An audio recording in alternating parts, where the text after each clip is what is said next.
Hello everyone. Welcome to a new session of Morphology of the Flowering Plants NCERT Revision. So in this session we are going to revise about flower.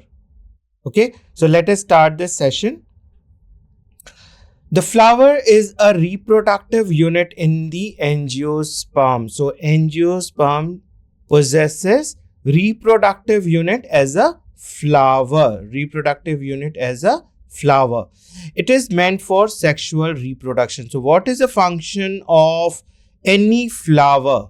So they participate in the process of reproduction. Process of reproduction. Because they are having the reproductive organ, male reproductive organ and female reproductive organ. So here anther and filament, it is a unitedly called as stamen, that is the male reproductive organ. Now we are having the three different organ in the female reproductive part, that is stigma, style and ovary. So they are called as pistil or carpel. Pistil or carpel. Okay. So a typical flower has 4 different kinds of whorls arranged. So here we can see the outermost whorl, that is the sepal. It is green in color. It is green in color because they possesses chlorophyll pigment in the plastid. Okay. And the next whorl, the next inner whorl is the petal. Here you can see petals. Petals. Okay. So, and the next inner whorl is the stamen. And the innermost whorl is the pistil or carpel. So all these whorls, sepal, petal, stamen and pistil, they are attached where? They are attached at thalamus. Okay. So a typical flower has 4 different kinds of whorls arranged successively on the swollen end of the stalk or a pedicel. So this is something like stalk or a pedicel, which is called as thalamus or receptacle. Very important. Thalamus or receptacle. So all the 4 whorls are attached to this swollen part or a stalk part, which is called as thalamus or stamen. Thalamus or receptacle. Okay. These are calyx, corolla, androecium. So the 4 whorls, okay, they are called as calyx, corolla, androecium, and the innermost whorl is gynoecium. The calyx and corolla are the accessory organ. They are called as accessory organ, whereas the androecium and gynoecium are called as reproductive organ, because androecium is the male reproductive organ and the gynoecium is the female reproductive organ, and they part in the process of fertilization or reproduction, we can say. So that is why they are called as reproductive organ. But this calyx and corolla, they do not participate in reproduction, but yes, they are accessory organ. They are considered as an accessory organ because sepals protect the inner whorls of the flower. They protect the inner whorls of the flower. And petals attract insects. They attract insects for the process of pollination. So without pollination, without the protection of the inner whorls of the flower, the reproductive part cannot take place. So accessory organ are also very important. Okay. So calyx and corolla are the accessory organs of the flower, whereas androecium, gynoeciums are the reproductive organs. So if we are studying the flower, then flower will be studied in the following head. The first one is about the sex of the flower. Unisexual flower and bisexual flower. We are having two different types of flower.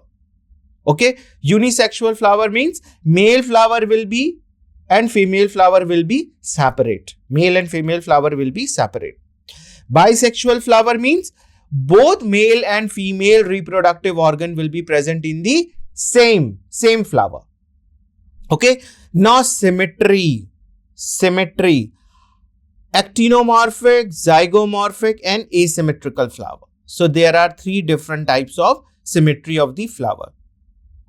Floral appendages, trimerous, tetramerous, pentamerous. How many appendages are present? On the basis of that, the flower can be trimerous, tetramerous or pentamerous. So three different floral appendages.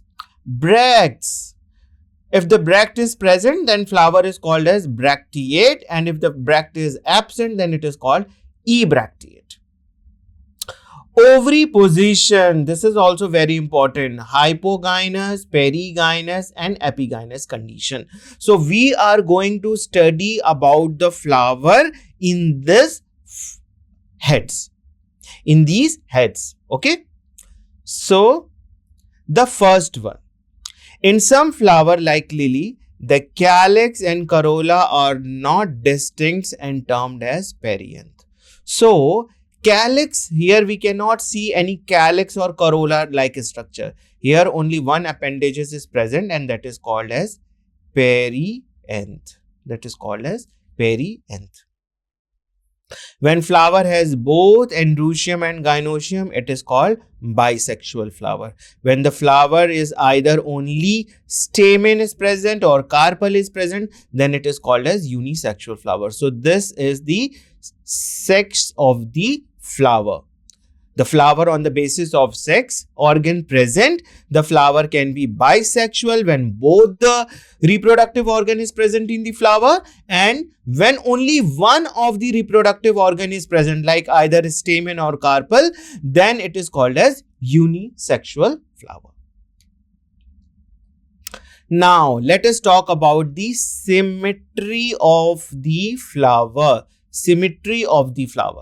In symmetry, the flower may be actinomorphic, that gives you the radial symmetry, zygomorphic, that gives you the bilateral symmetry.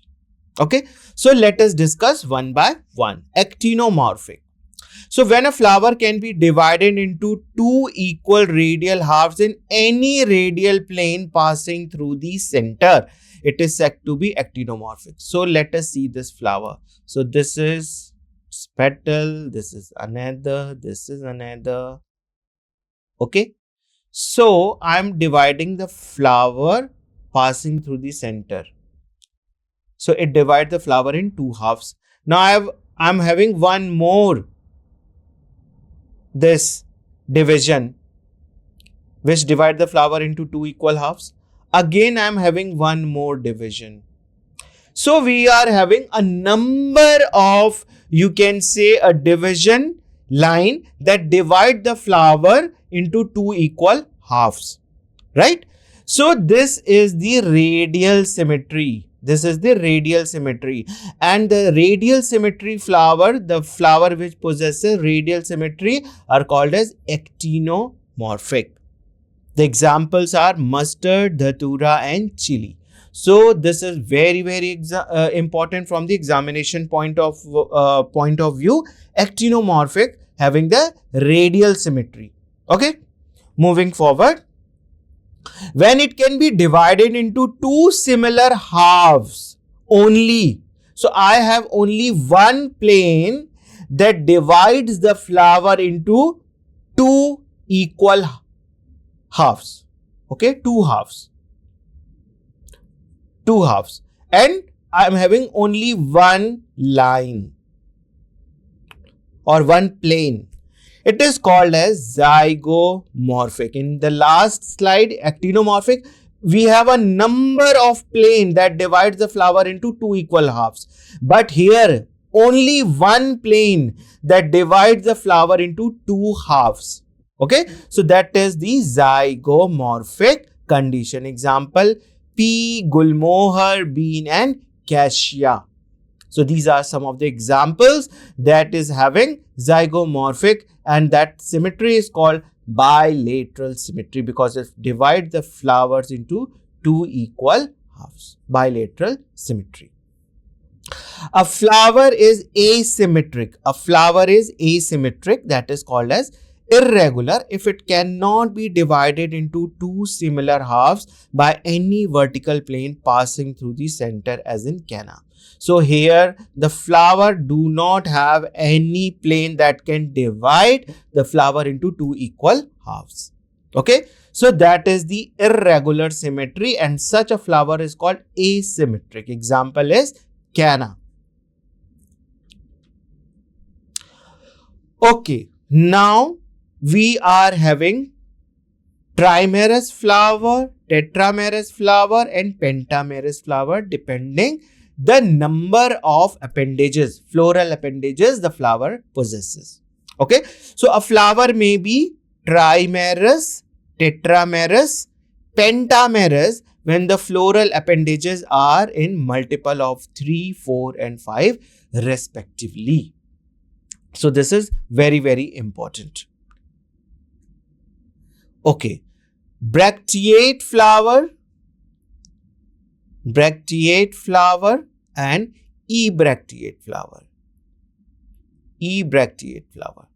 The flower can be bracteate or ebracteate. The flowers with bracts, reduced leaves found at the base of the pedicel. Okay, so here you can see in the case of bougainvillea, it possesses the bracts, and the lower side of this pedicel, it do not have a leaf. Okay, and are called as bracteate, and those without bracts are called as ebracteate. Okay, so bracteate flower example is bougainvillea. Okay, now the position of ovary, where the ovary is present. So based on the position of calyx, corolla, and androecium in respect to the ovary on the thalamus, the flower are described as hypogynous, perigynous, and epigynous. So we are taking in consideration the position of calyx, corolla, and androecium. 4 whorls. The innermost whorl possesses ovary, that is a part of the pistil or carpel. So where the ovary is present, and what are the position of these 3 whorls? These 3 whorls, whether it is present below the ovary or above the ovary or in between the ovary. Okay, so on the basis of that, it is described as, flower can be described as hypogynous, perigynous, and epigynous. In hypogynous flower, the gynoecium occupies the highest position while the other parts are situated below it. So here you can see.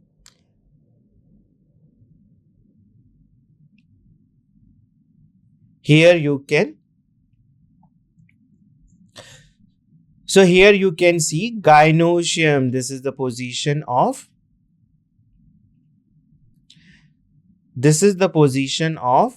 gynoecium, right?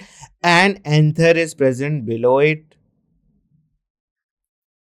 This carpel is present below it. This calyx is present below it. So all the floral parts are situated below the gynoecium, and the ovary in such is said to be superior because it is present above all the floral whorl. So such an ovary is called as superior ovary.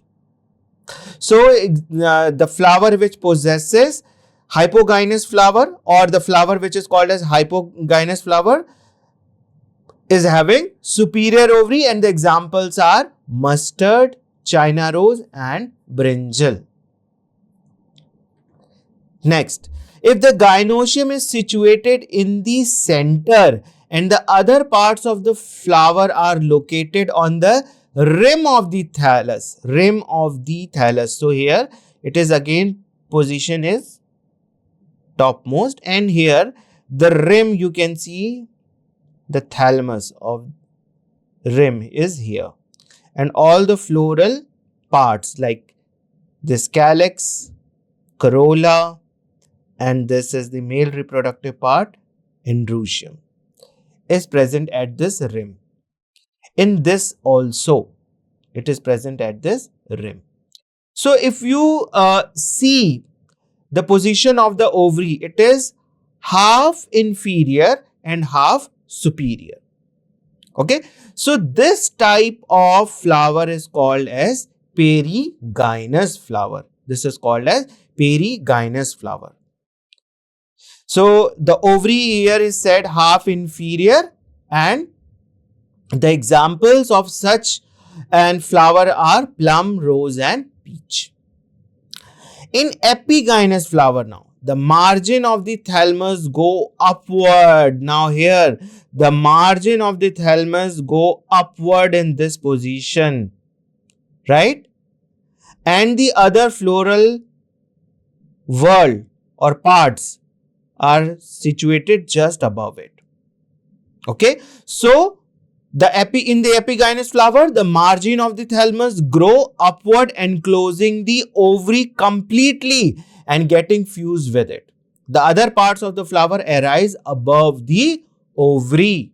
So ovary is below, the presence of ovary is just below the other floral parts. So hence the ovary is said to be inferior, as in flowers of guava, cucumber, and the ray florets of sunflower. So this is also a very important point from the examination point of view. All the three types of flowers, that is perigynous, epigynous, and hypogynous. Okay. Next, parts of the flower. Calyx. This is the outermost. Calyx is the outermost whorl of the flower, and the members are called as sepals. So these are the sepals, and unitedly it is called as calyx. Generally, sepals are green, leaf-like, and protect the flower in the bud stage, and they also do the process of photosynthesis. The calyx may be gamosepalous, sepals united. So here you can see the sepals are united, they are not free. Okay, so that if the calyx are united, then it is called as gamosepalous. Polysepalous, when the sepals are free, here you can see all the sepals are free. So then it is called as polysepalous. Examples of gamosepalous are hibiscus and China rose. And polysepalous example is rose. Next part of the flower is corolla. So corolla is composed of petals. Petals are usually brightly colored and attract insects for the pollination. So this is its function of the corolla. The shape of the color of the corolla vary greatly in plants. So different plants bear different color flower, and even the shape of the corolla varies. Okay, so corolla may be tubular, it is even sometimes bell shaped, funnel shaped, or even the wheel shaped. So different shape of the corolla is present. Aestivation. The mode of arrangement of the sepals or the petals in the floral bud with respect to each other member of the same whorl is known as aestivation. So here we will study about the aestivation, how the sepals, petals with respect to the other members of the whorl are arranged on the thalamus. So that is called as aestivation. So here we are having valvate, twistus, imbricate, and vexillary. One by one we will study about it. When the sepals or petals in a whorl just touch one another at the margin. So here you can see they just touch one another like this.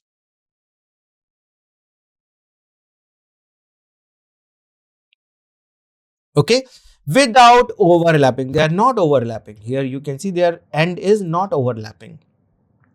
So as in the case of Calotropis, it is valvate. So such an aestivation is called a valvate aestivation when their margin just touch one another but they do not overlap each other.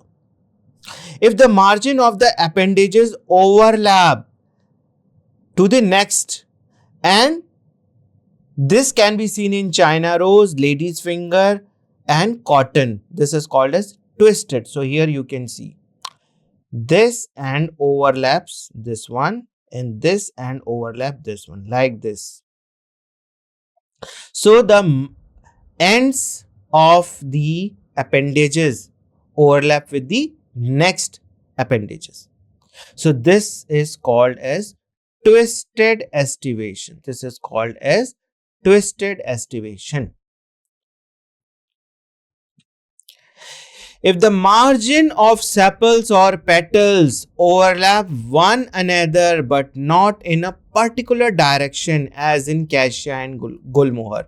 So previous one we have seen that their overlapping is fixed, but here the overlapping is not fixed. So here both the ends are overlapped, but here only one end is overlapped. So the direction is not fixed. So this is called as imbricate aestivation. Overlapping is there, but the direction is not fixed. So this is imbricate aestivation, and examples are cassia and gulmohar. Cassia fistula and gulmohar. Next. In pea and bean flower, there are 5 petals. The largest standard overlap the lateral 2 petals, which is called as wing, which in turn overlap the 2 smallest interior petals, which is called as keel. So here this is the standard and this is the wings and this is the keel. So 2 and 2. Okay, so 2 lateral petals which in turn overlap the 2 smallest interior petals, and there are 5 petals, the largest. So this one is the 1 petal and this is the largest. This is not fused. This is the largest one and it is called as standard. 2 wings. This is 2 wings and this is 2 fused to form keel. So this type of aestivation here you can see is waxillary or papillonaceous. Okay.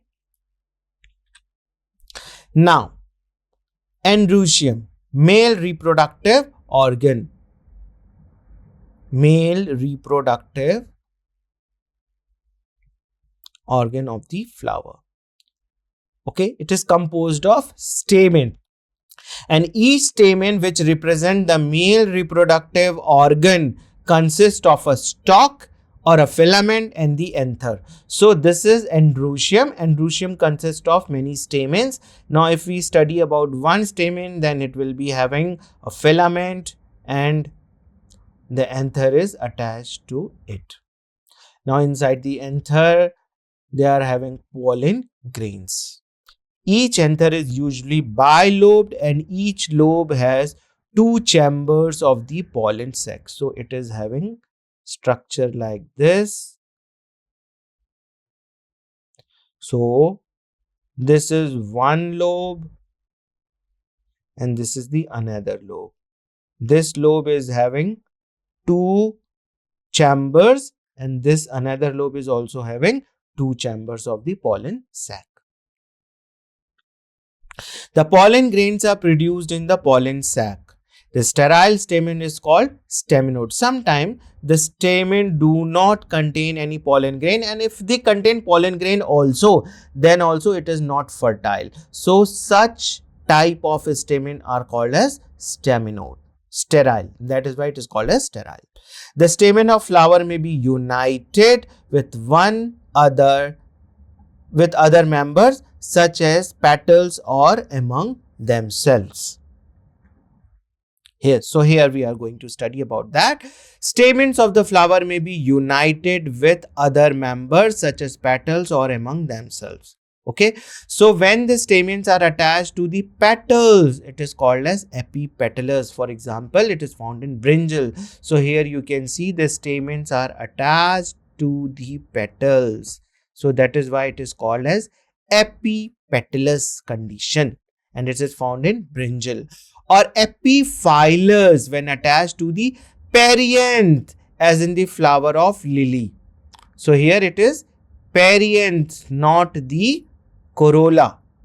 Okay, it is not the petals here, it is perianth. So when they are attached to the perianth, it is called as epiphyllous condition. For example, lily.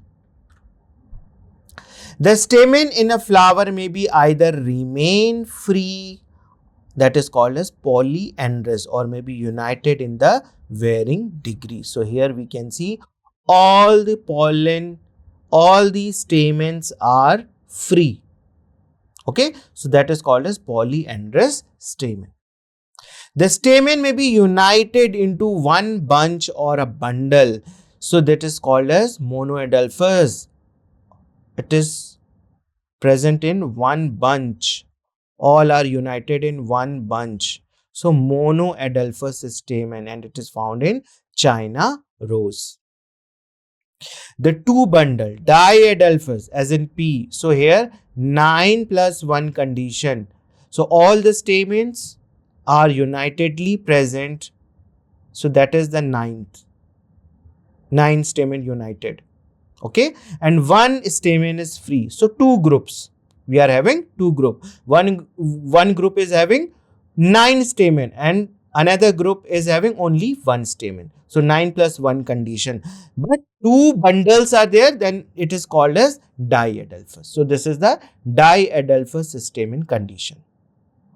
In more than 2 bundles, then it is called as polyadelphous, as in the case of citrus. So here you can see this is the one bundle, this is the another bundle of stamen, this is the another, and this is also one more.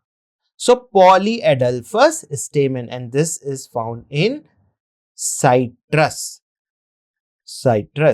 Diadelphous is found in P. Okay, and monoadelphous is found in China rose. There may be variation in the length of the filaments within a flower, as we can see in the case of salvia and mustard. So in salvia, it is characterized by two lever-like stamen. So upper stamen is fertile and the lower one is sterile. So here we are having two level of stamen. Okay, one is fertile, this upper is fertile, and the lower one is sterile generally. So when any mosquito or any fly comes and stick here, all this pollen grain get attached to the body of it, and when it move to the another flower, that pollen grain get attached to the stigma of the carpel. Okay, now tetradynamous condition in the mustard. Here also we are having 4 longer stamen inside and 2 smaller stamen outside. So here 4 plus 2 condition. So here we can see 4 stamen which are longer and 2 are smaller. They are present at the different level. So here also we can find out the length of the filament, variation in the length of the filament. Gynoecium is the female reproductive part of the flower and it is made up of one or more carpel. So gynoecium, it is the female reproductive part of the flower. Okay, and carpel consists of three parts, namely stigma, style, and ovary. So here we can see this is the stigma part, this is the longer tube-like structure style part, and the lower swollen or the bulbous, that is called as ovule. Inside the ovule,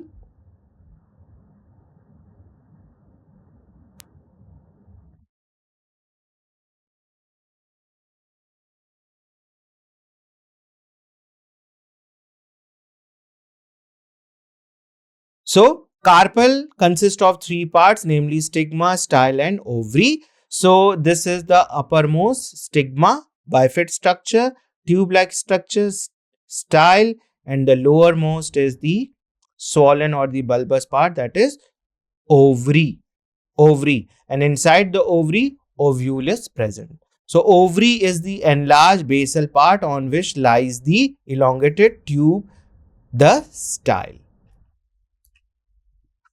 The style connects the ovary to the stigma.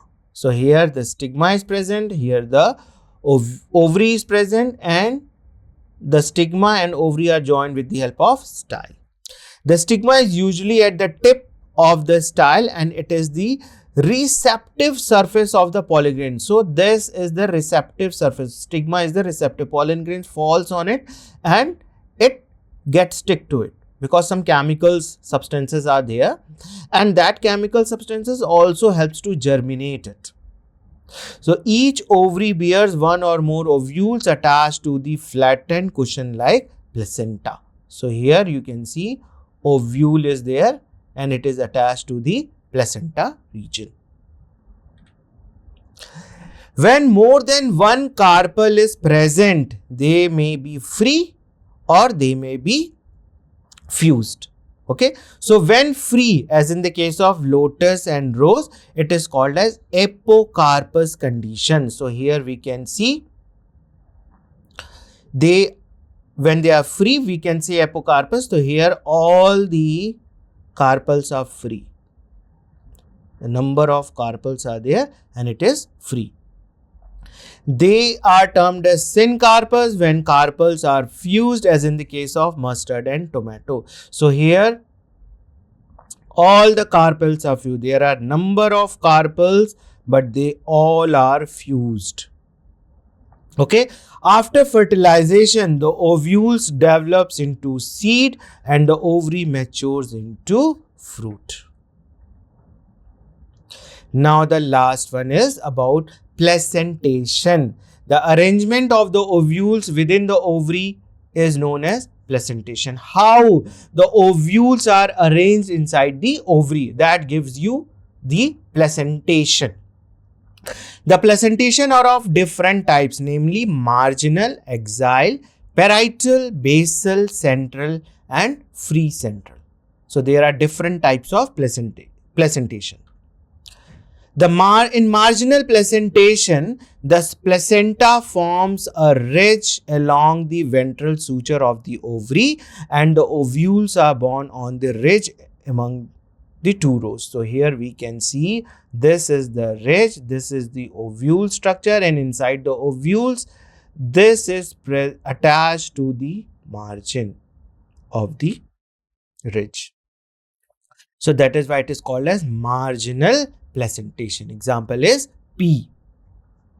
When the placenta is axial and the ovules are attached to it in a multilocular ovary. So here it is the axial. Okay, axis, and they form a chambers. Okay, or forms the locules or chamber, and inside the locule to the central axis, ovules are attached. So this is called as axial placentation, and it is found in China rose, tomato, and lemon. In parietal placentation, the ovule develops on the inner wall of the ovary or on peripheral part. So here you can see this is the inner wall of the ovary and ovules are attached to it. ovules are attached to it. So this is parietal placentation. Parietal placentation. Ovary is one-chambered, but it becomes two-chambered due to the formation of false septum. For example, mustard and argemone. Okay, ovary is generally one-chambered, but sometimes a false chambered is there. So that is called as formation of false septum. And this is found in the case of mustard and argemone. When the ovules are born on the central axis and the septa are absent. Okay. So here no septa is, there is one central axis and the ovules are attached to it, but there is no septa or locule formation. So in the case of dianthus and primrose, placentation is free central. Okay. The last one, the basal placentation. The placenta develops at the base of the ovary and a single ovule is attached to it, as in the case of sunflower and marigold. So here the ovule is attached to the base. The ovule is attached to the base of the ovary. So that is called as basal placentation. Okay. So this is all about the placentation as well as this particular part. So we will meet with one more session which will discuss about fruits and seeds. Okay. Till then, thank you very much.